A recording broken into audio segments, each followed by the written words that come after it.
There's a so-called black robe backlash at the Capitol against the 30 men and women most recently nominated to the bench by Governor Malloy. You'll recall the governor's friend and former top aide was defeated in the Senate last month to become the state's top judge. The governor says that was a purely political vote. Now Republicans say the state can't afford all the judges that he is nominating. Chief political correspondent Mark Davis joining us live with more on this tonight. Good evening, Mark. Hi, Scott and Ann. Good evening, everyone from the Hartford newsroom. Here in Connecticut, judges make $167,634 a year. Now, that's without benefits. But when you add in the support staff that judges need, like clerks, marshals, and recording monitors, the price tag per judge goes up to about $300,000 per year, a price many Republican lawmakers say the state cannot afford. Matthew Auger of Groton is one of the 30 men and women nominated to the bench by Governor Malloy being grilled by lawmakers today and whose confirmation has all of a sudden become controversial. We've been reporting over the past 2 years about the cutbacks in the numbers of judicial marshals and other judicial support staff because of budget cuts.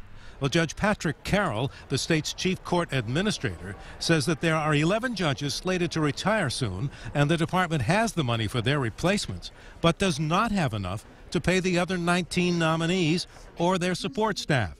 He also says the caseload has actually gone down over 15%.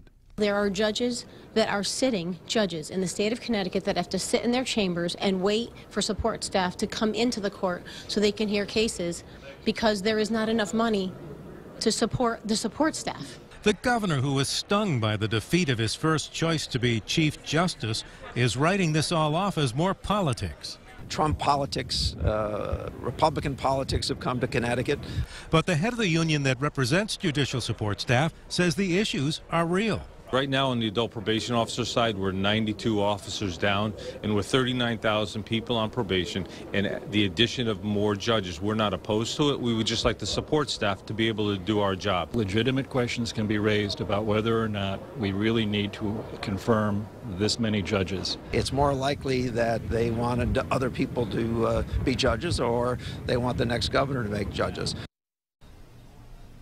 And as of tonight at this hour, of course, there is no state budget in place, or correction, there is a state budget in place, but there are no budget negotiations planned, and the budget deficit at the present time is estimated at over $360 million. Live from the Hartford newsroom, Mark Davis, News 8.